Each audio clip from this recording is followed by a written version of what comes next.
All right. Welcome to 101 Most Misunderstood Verses. Whenever I tell people about this particular course, they always say, "Do you actually have 101 verses?" I say, "Well, no, 101 verses is really it's a shtick." And they're like, "Oh, so you don't have 101?" No, I have way more than 101. And today's conversation is really one of the reasons why I have so much more than 101. Today is going to be, because it's dealing with a concept and an idea, we're going to dance from Genesis to Revelation and back again, looking at the nature of the word holy. And when you're dealing with the word holy, it's huge. It can radically transform your understanding of so many things. It can transform your understanding of the gospel.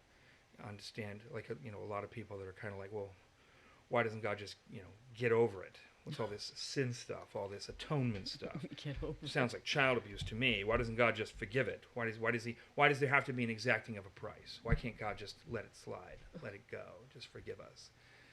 And today's conversation is going to talk about why you can't just let it slide. It's the very essence of what it means to be divine, to be God. Now, so what it may feel like is that I've hit you with the ocean. Mm-hmm.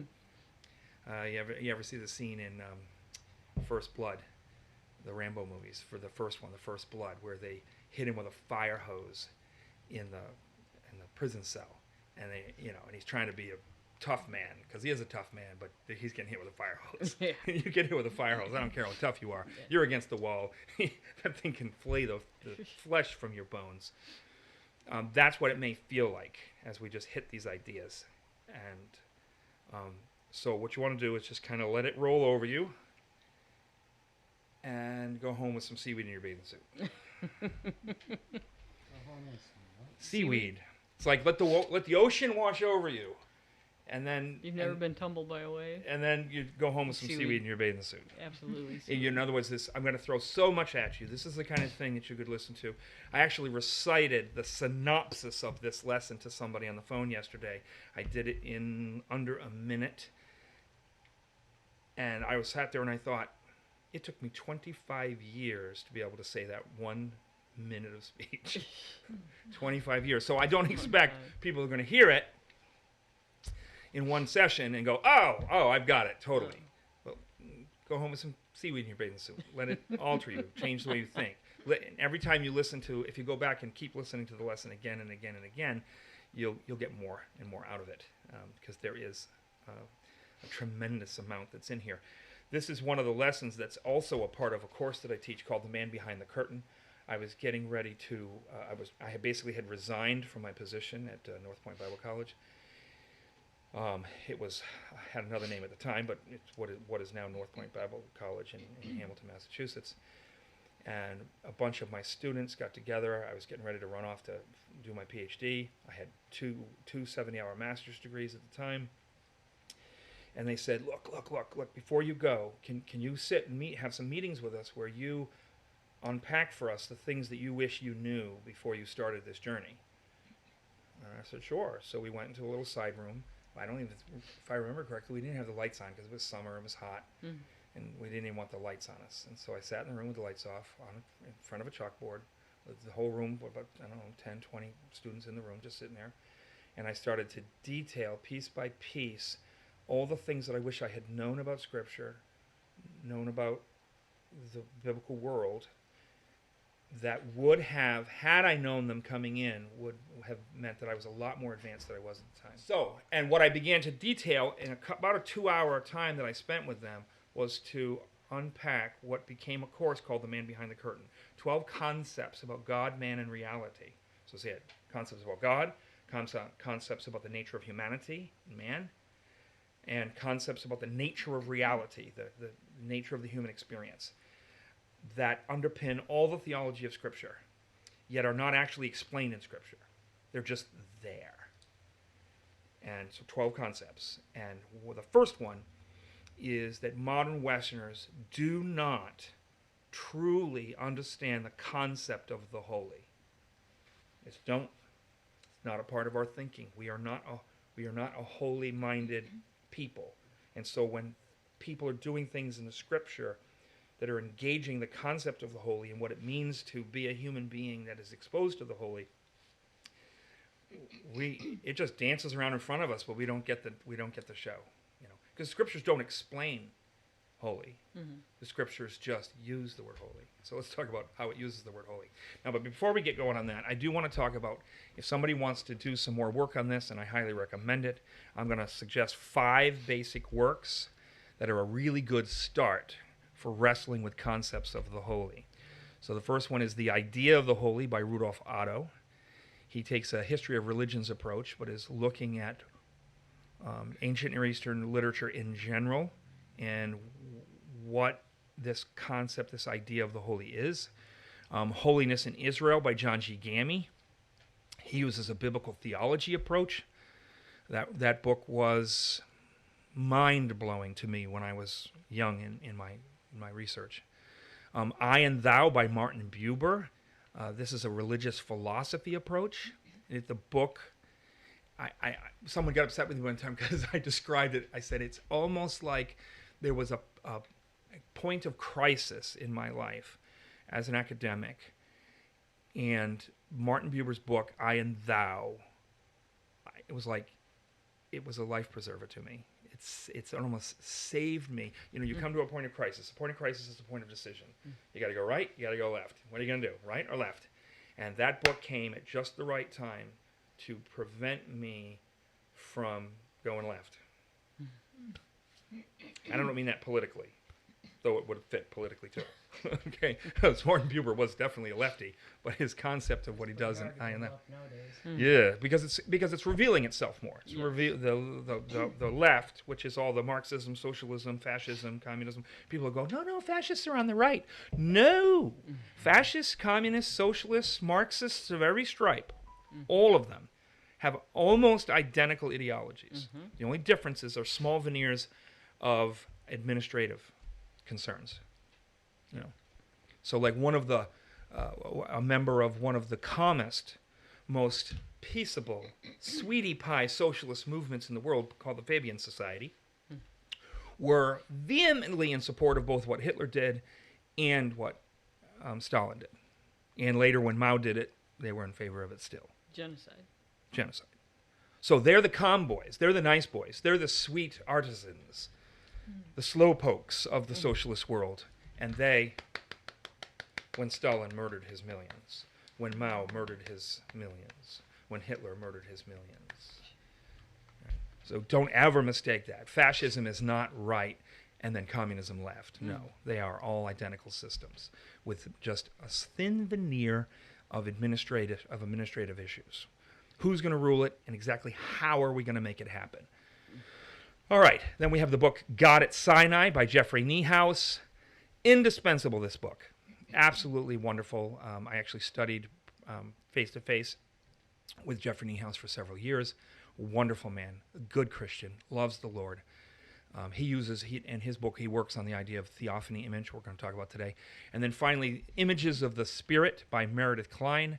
I never got a chance to meet Meredith Kline, but I was friends with his son and his grandson.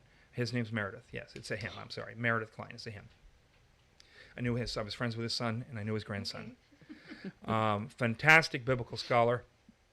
He writes extensively on all kinds of different issues, but his one book, Images of the Spirit, where he unpacks the idea of the glory spirit. We're going to do some quotes from him today. All right. So when we start talking about the concept of holiness, we have the word kadosh in the Old Testament and hagios in the New Testament. All right. So words that are connected to them that work on these roots, like you have a root and then you have different words that connected to a root, right? Like you can take the word, so to consecrate, right?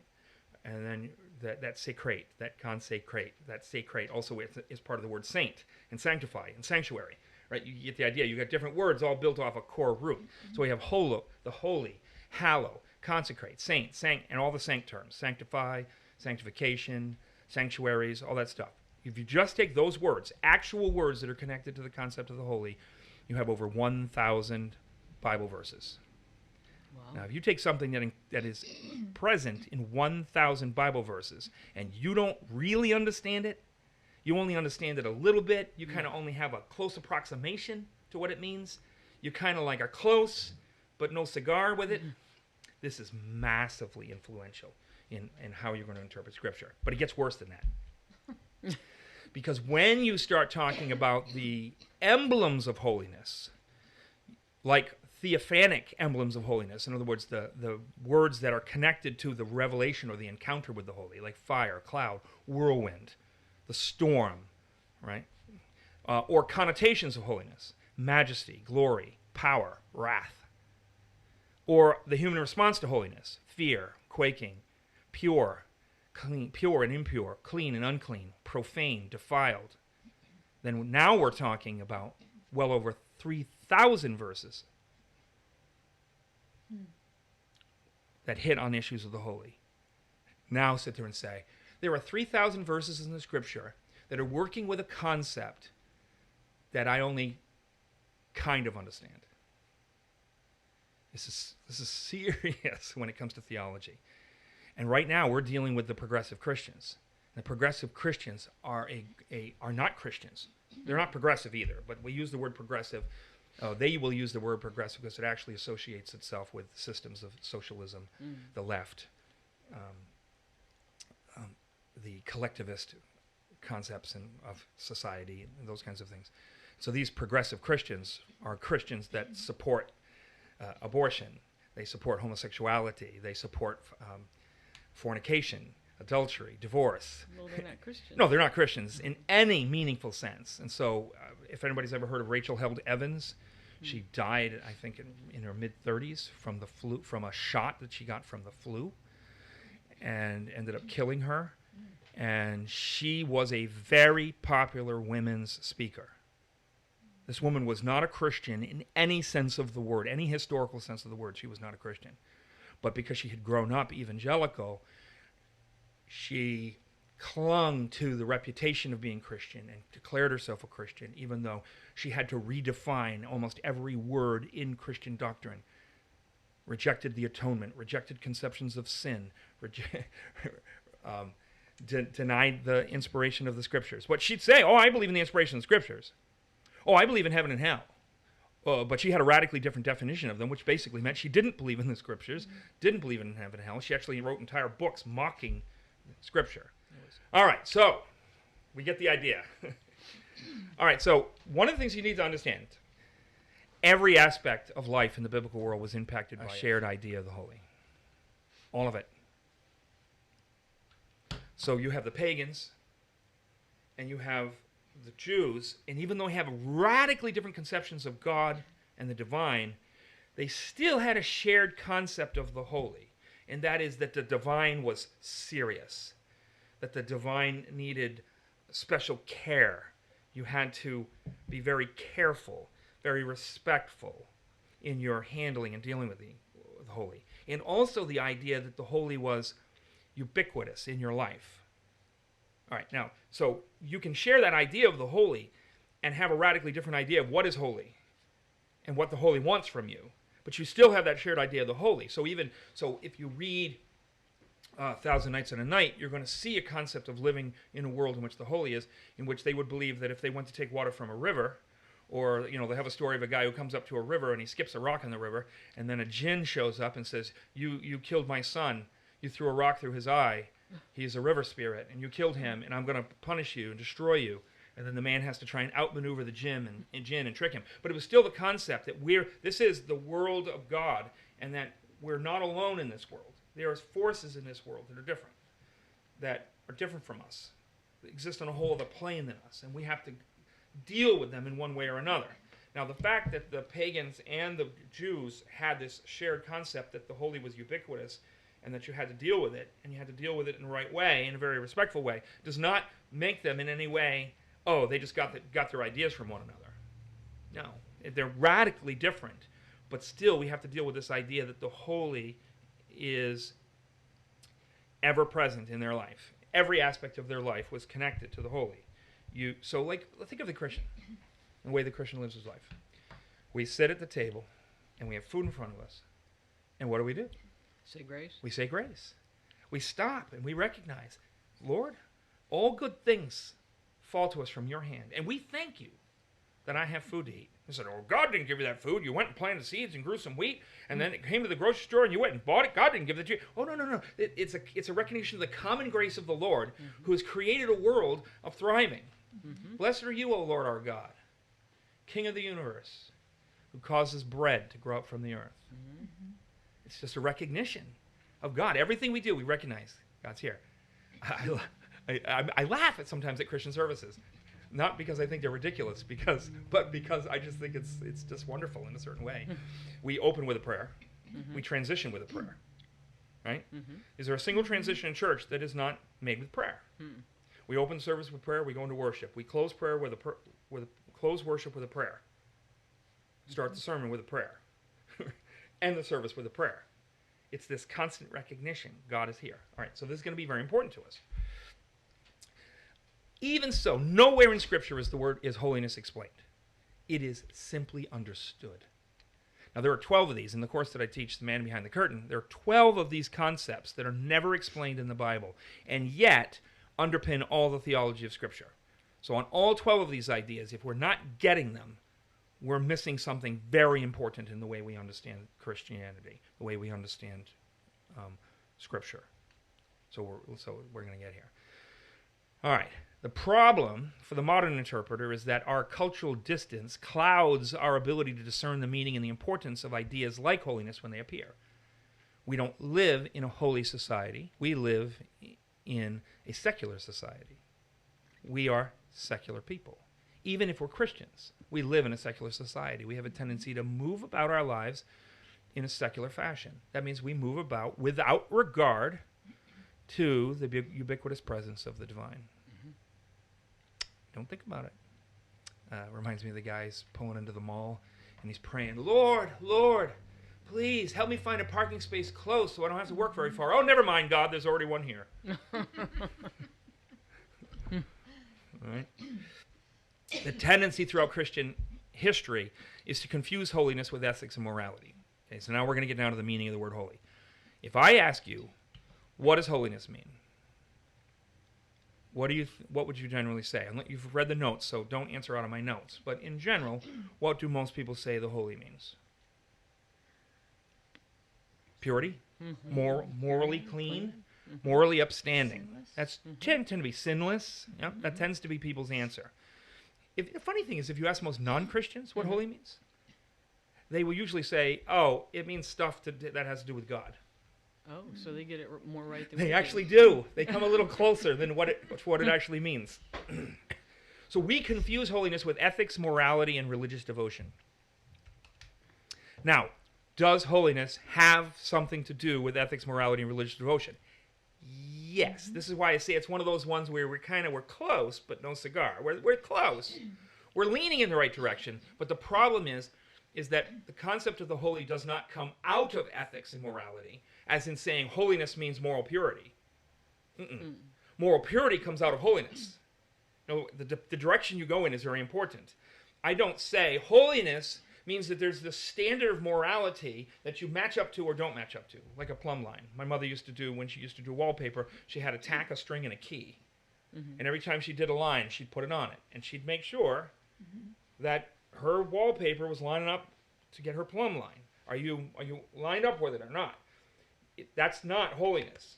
Holiness has another idea behind it, and out of that idea, our responsibility to be ethical and moral and devoted comes. And it's going to be very important the direction that we go in. As far as the ancient Near East goes, I got this. I'm not going to spend a lot of time with this, but you realize that the ancient Near East is all the people around Israel. Right? That's the whole ancient Near East. Basically, it mostly lines up with the Middle East today, but is bigger than that, bigger than what we call the Middle East today. It's all those ancient people. All right, I'm not going to spend a lot of time with it. All right, so now we can't understand the relationship between holiness, ethics, and morality, religious devotion, without understanding what holiness is in its essence to the ancient Near Eastern people. All right, that's going to be important. In other words, the direction is going to be important. How are we going to understand the relationship between ethics, morality, and religious devotion and holiness is by understanding what holiness is in its core. All right. So we're going to say holiness has 4 basic meanings in Scripture. 4 of them. 3 of them stem from its most basic meaning. So you're going to start with a word, and it's got this core sense. Then its practical use, because you recognize we use words weird, right? The way we use words travels. And we're going to do that in a second with the word green. We're having some fun. I've loved using the word green because it just gets you into so many fun stuff in society. You start with this core understanding of it, and then you move to all the extraneous ways that we use it because of its core meaning, in one way or another, directly or not. So let's get to it. Holiness in Israel, in the Hebrew Scriptures, means divinity. It is their true word for divinity. Now, what do we use as our true word for divinity? God. We use the word God. Now, this is going to cause us some trouble because we're going to use the word God to mean divinity when it's going to actually mean something a little different to the Hebrews. The Hebrews use the word that we translate God differently than we use the English word God. And we're going to look at how that works. We're going to do some Venn diagrams. We're going to see how it works. But holiness is ontological. That means it's a being statement. It talks about the nature of a thing. It talks about the nature of Yahweh as true divinity, true, what we would call true God. It's a statement of being. It's an essence attribute, not a moral attribute. We're familiar with this idea. When we talk about God, theologically, we talk about his essence attributes, the nature of his being. So he is omnipotent, omnipresent, eternal, right? Immortal, invisible. We talk about all these different things that are true about his being. It doesn't say anything about his morality. It doesn't say anything about the nature of his character. These are just what he is as God.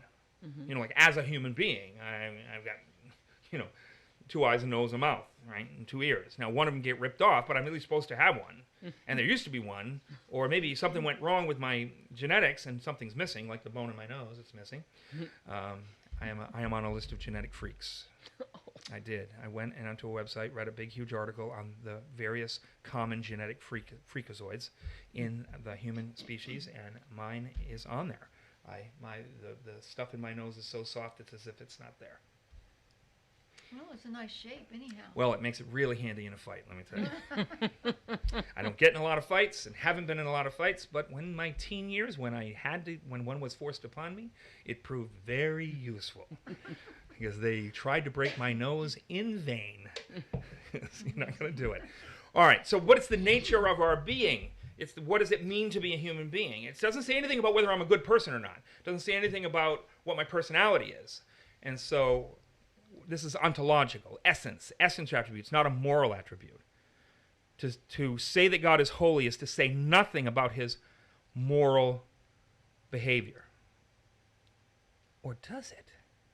But it's going to go in the right way. All right, so holiness speaks to Yahweh's nature as true God.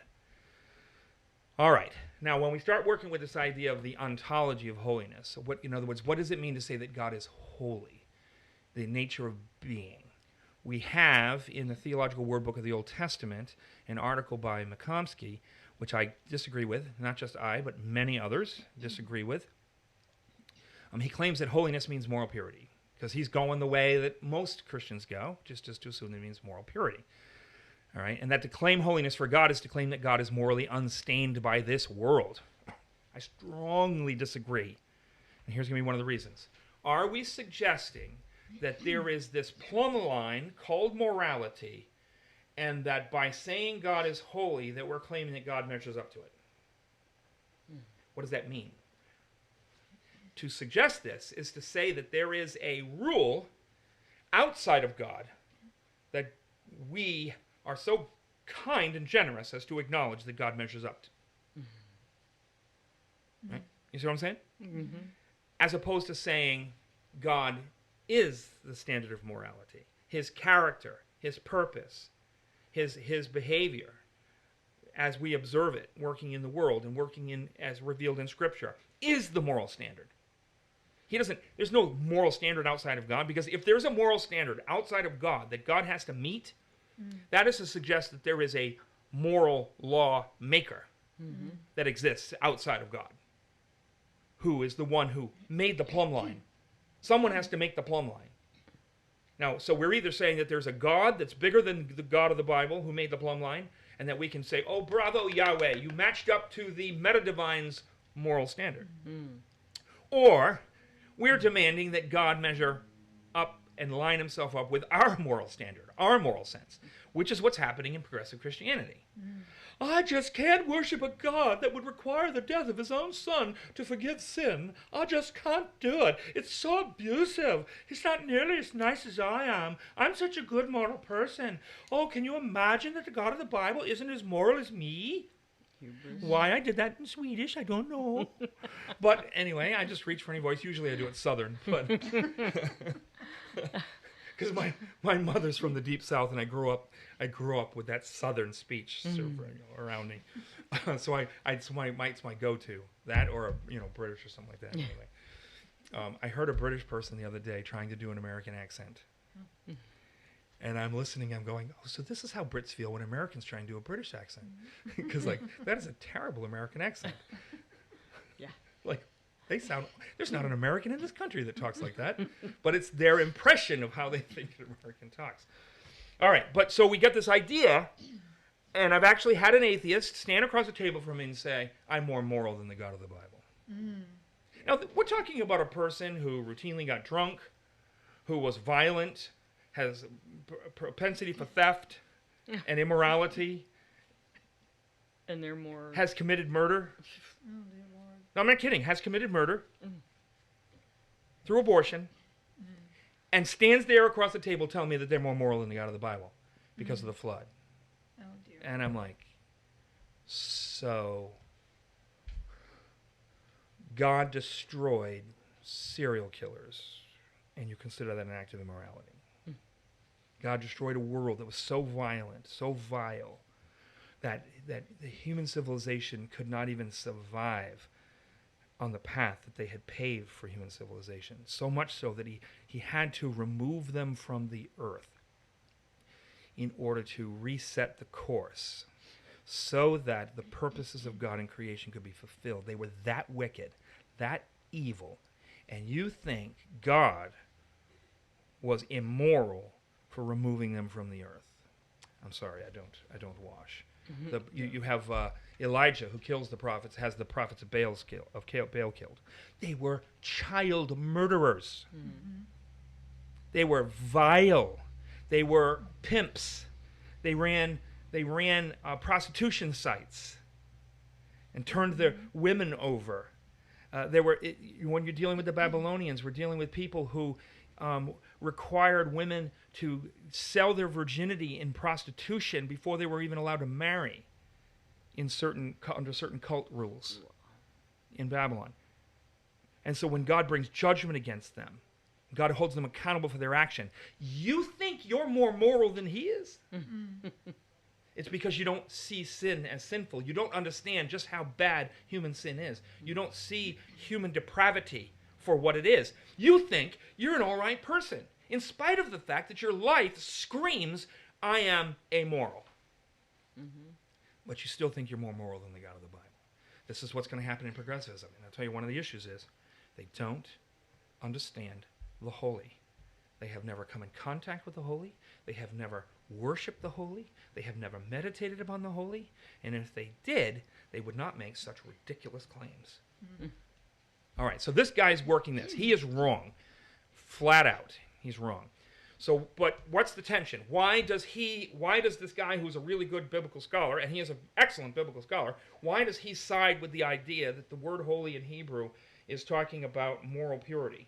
The reason that the good scholars will side with this idea that it's moral purity is because when you're working with Hebrew and you're trying to understand words, you always compare Hebrew words to the same words as they appear in other languages.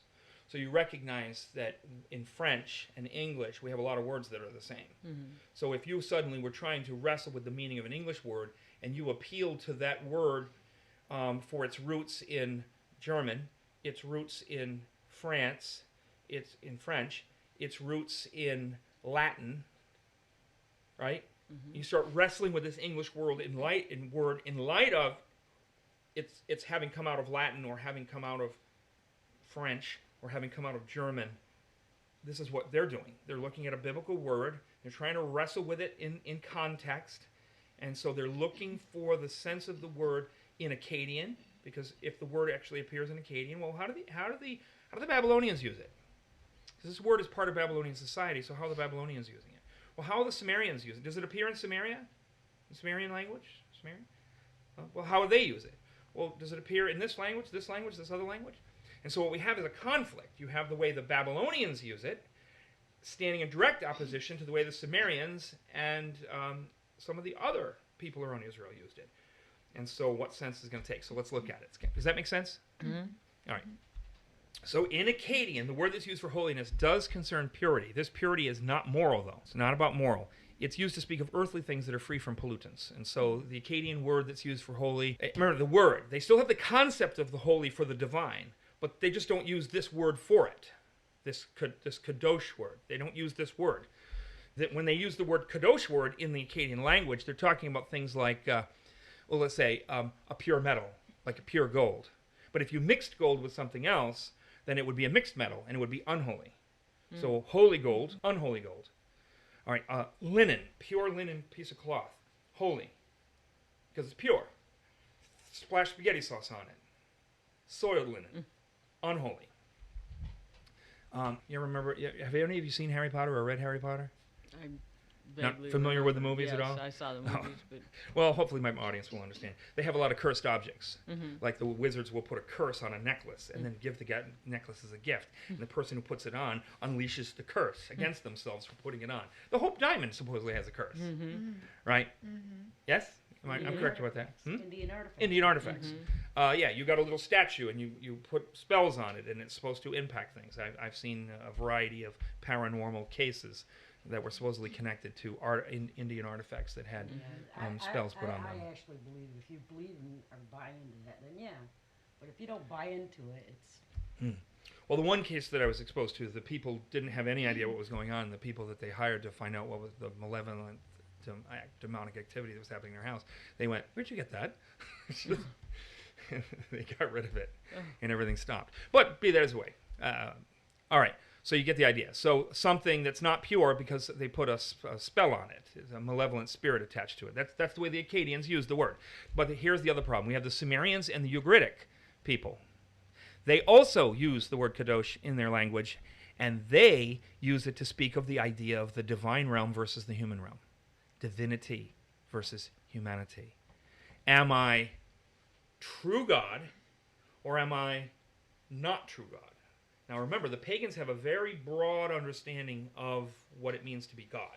So they would talk about the things that are holy are the things that are good God, right?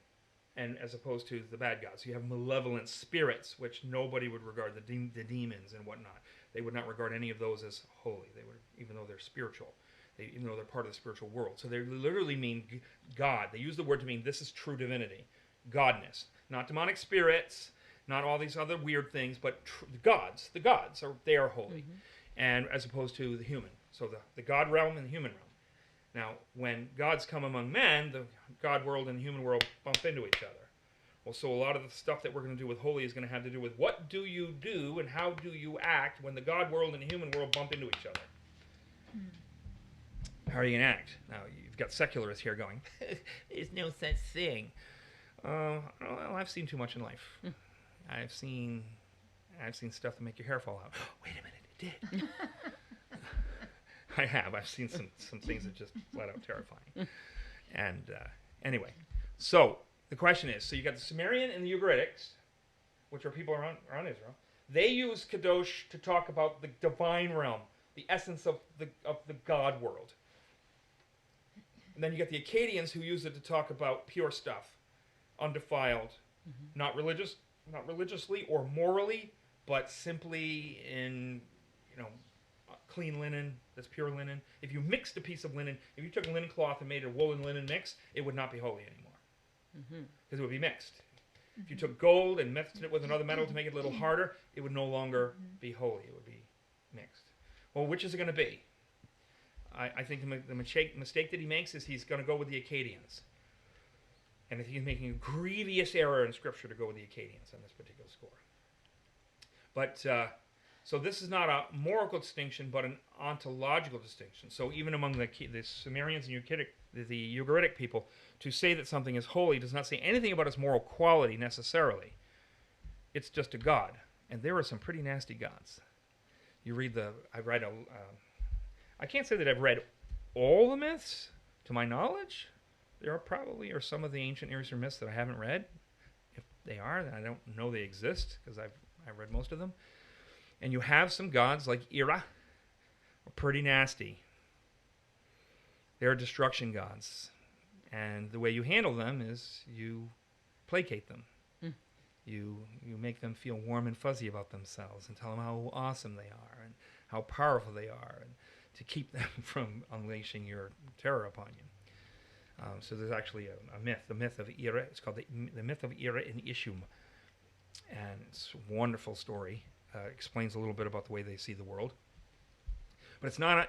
But to say holy, even though Ira is a god, he's still considered holy, even though he's terrible and he doesn't have really great moral character.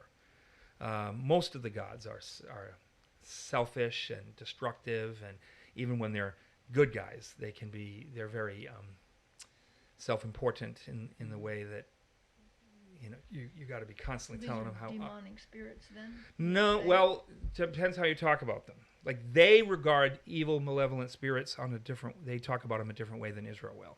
Israel regards all of the gods as part of the realm of the demonic, all the small g gods as part of the demonic realm. And for Israel, there's only one God. And therefore, there's only one holy. There's only one holy entity, one truly ontologically holy entity in the world. He is transcendent. He is not part of creation. He made creation. He is distinct from it. And he stands alone. Among all the spiritual entities that exist in the world, there is only one truly holy one. So my wife is always warning me when I talk about this stuff that I'm freaking people out, because they're not used to talking this way. So when I'm studying a concept like holiness, I'm going to look at how the concept is represented, what words are used to represent it in all the nations around them. I'm going to do comparisons. I'm going to do contrasts. She says that sometimes I assume that people understand there's a contrast, but I'm not drawing it out. So let me say this: the pagans and the Jewish people share the concept that there is such a thing as holy, that it's ubiquitous in your life, and you need to change the way you live and the way you think and the way you move about the world because it exists. They have radically different conceptions about what it is, how it acts. And we're going to have to, because this is going to be very important for us to understand that because we have this idea that you can have ideas or a thing that attracts other ideas. So if I say God, and you think the way the pagan thinks about God, then you don't think omnipotent, omniscient, all-wise, all-powerful, all-present. You don't think that, because that's not what pagan gods are. But when an Israelite talks about true God, true divinity, then omnipresence, omnipotence, omniscience, immutability, eternity, right? These are connected to the true God, because that's what true God is. And so you look at a God that's presented by the pagans as came into existence. He's not eternal, who is not omnipresent, and he only sees what you do when he's looking at you. All of a sudden you start having a very different idea about what the word holy means to you and how you're supposed to engage. It's going to change the way you live. The story that your heart tells you about the nature of the world you live in is suddenly radically different, because you don't live in a world where God is ever present and always watching. All right, so we want to make sure that we're drawing the right kinds of distinctions here. Do not hear me saying that they're identical. They're not identical, but they do have this shared idea of the holy, and it has to do with this idea of God and the very nature of God, and what it means to live in a world where the divine is present. The foolishness of the pagans is connected directly to the foolishness of their ideas about the nature of the divine. And the greatness of the Israelite people is connected to the greatness of their conception of the divine and who God is. So the Hebrew use of holiness to speak of Yahweh. Now Yahweh, again, we have to say it, Yahweh is a way of, if you pronounce Yod He Vav He, which are the four letters that make up the four consonants that make up the word Yahweh, if you pronounce it Yahweh, you are saying he who causes to be. It's the word for creator. Other people will try and say that the vowel should be a little different, that it means he who is, as opposed to those who are not. He who is, and because he is, the only true thing that is, everything else that is stems from him, out of him. So it's just, so when I say Yahweh, hear the word, the creator, the maker of all things. Right? The way that the Hebrews tend to use it to speak of Yahweh is more like the Sumerians and Ugaritic, more ontological than moral. Now, the implications of God's holiness is going to be a moral impingement on us, but the word itself does not mean moral or ethical. It means divine, totally other, totally separate, right? A whole different realm, a whole different nature of existence. Okay? So we have this guy. I cannot even pronounce this guy's name. I have no idea how to say this. Procksch. Procksch. Procksch. Let's go. Procksch. My name is Procksch. Hello. Hello. I like vodka. Procksch. All right. There is always an energy in the holy. An energy, which means the essence of the divine, to meet the divine. An energy in the holy, which is lacking in the pure or the clean. Remember, we're doing this distinction between holy as purity versus holy as essence of divine. So there's an energy in the holy in Scripture that's lacking in the concept of the pure and the clean. If both kadosh and tahar may be, which is holy and clean, may be brought under the concept of the religious, both are distinct from the ethical, with which the religious is not to be equated. That means the word equated. It's not to be equated. They are not the same. They are connected. They will travel together. We're going to illustrate this in a minute with the word green and what we do with the word green, because it's very important to get our heads around this. To say that God is holy does not mean that he lines up to a moral standard that exists outside of him.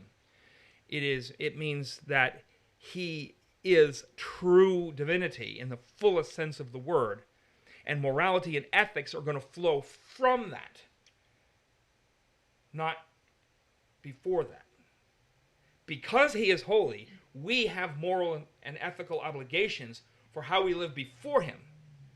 But that is not the same thing as saying that he matches up to a moral standard. He is the moral standard. Mm-hmm. And because he's the moral standard, we are required in this life to match up to him, to learn from him. This is the big mistake that most of the progressives don't do, is they don't learn, they don't come and saying, God is the moral standard. Something that he's done has disturbed me. I don't fully understand it. I need to wrestle with it. But ultimately, I know as I wrestle that he is right and I am wrong. Either I'm misunderstanding him, or I just have my moral compass does not point north. You just have to recognize that. My moral compass does not point north. If you're a human, your moral compass does not point north. It will point further and further north the more you understand God and who God is as the moral standard of the world.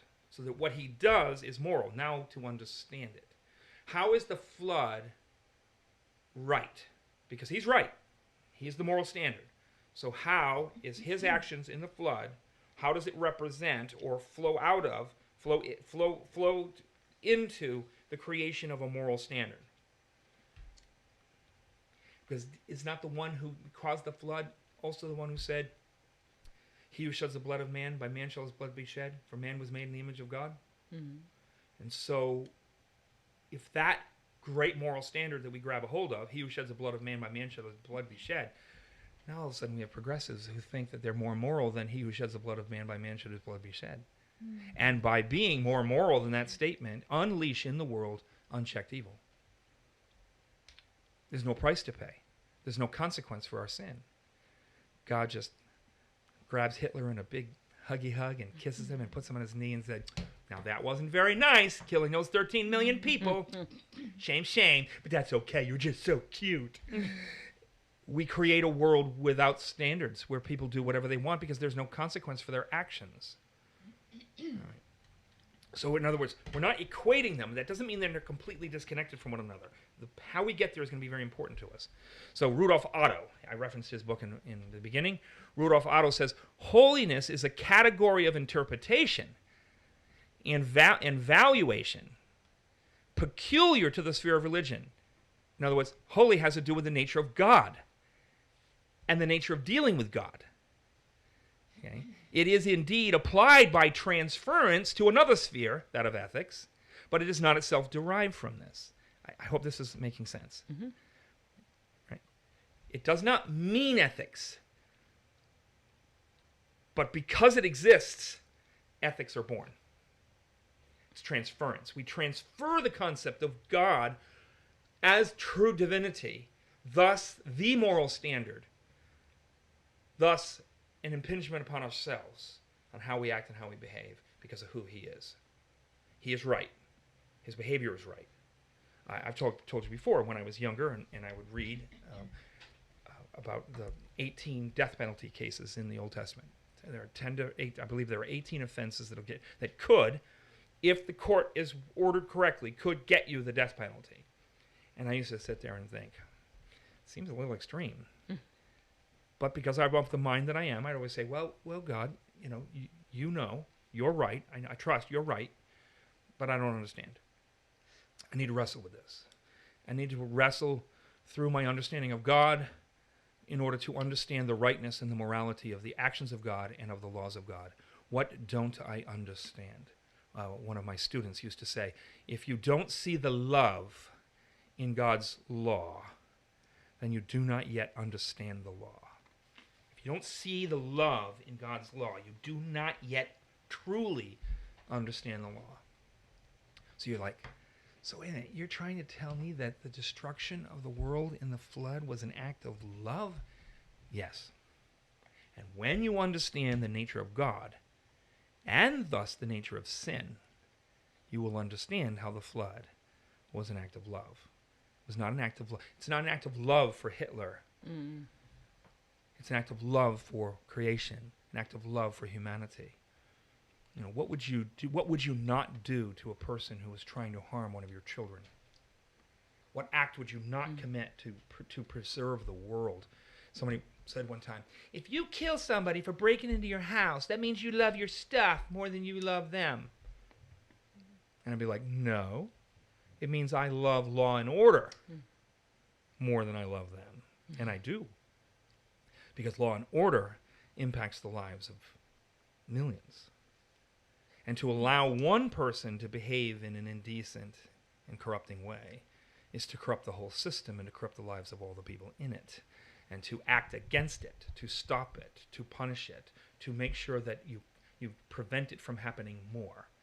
Like like when you're in Christian forgiveness, and you can sit there and say, I can forgive what you've done, but I can't forget what you are. And I cannot allow you to continue on that path. Mm-hmm. So I know a young woman who a young man tried to rape her. And she had been taught some nice moves. And she boxed him on the ear and disoriented him, grabbed his ear, and pulled it off. Mm-hmm. Not totally. She was but half off. She said, I didn't rip it completely off. I felt it rip under my hand about halfway, and I let go. And he ran away. And she never told anybody. Which means what? He's out there doing it He's again. out there doing it again. How many victims were there because she was embarrassed to say, because she was scared to report? Mm-hmm. How many more people, how many more women did he do this to? Because this is what he is. Mm-hmm. You may forgive him what he did. You may say, I will not hate you in my heart for what you did to me, but I must never forget what you are, and must never allow you to continue doing the harm that you did. Mm-hmm. These are very different kinds of conversations, and it can be very hard because if what we want is an easy solution, we want a toggle switch, right? We talked about the toggle switch last week. Good, bad, right, wrong. It's a complicated world. Mm-hmm. There's complicated decisions we have to make in it, and part of it is this balance between love and justice. For us, love and justice is in conflict. In God, love and justice is perfectly harmonized because they're both an aspect of who he is as true God. So his love is a holy love. His justice is a holy justice. So let's unpack that. All right, so we've already talked about all the gods of the pagans were considered holy by those who believed in them. Malevolent spirits, even among the pagans, they had this idea of malevolent spirits, which they would not accredit as holiness, even though they were technically part of the spiritual realm. Angels were not holy to Israel, not ontologically. So you say, and this, you shall see the Son of Man riding behind the clouds of heaven, and all the holy angels with him. Well, that word holy means something different. Remember I said holiness has 4 different meanings, but all of them are connected to the primary meaning. So God is holy. The angels are not holy in and of themselves. They are holy in the sense that they are his. They're holy in the sense that they are dedicated to him, and that they serve him alone, and they are completely a part of his plan, his program. So they're holy to him. That's going to be a second meaning of holiness, which we have to deal with. All right.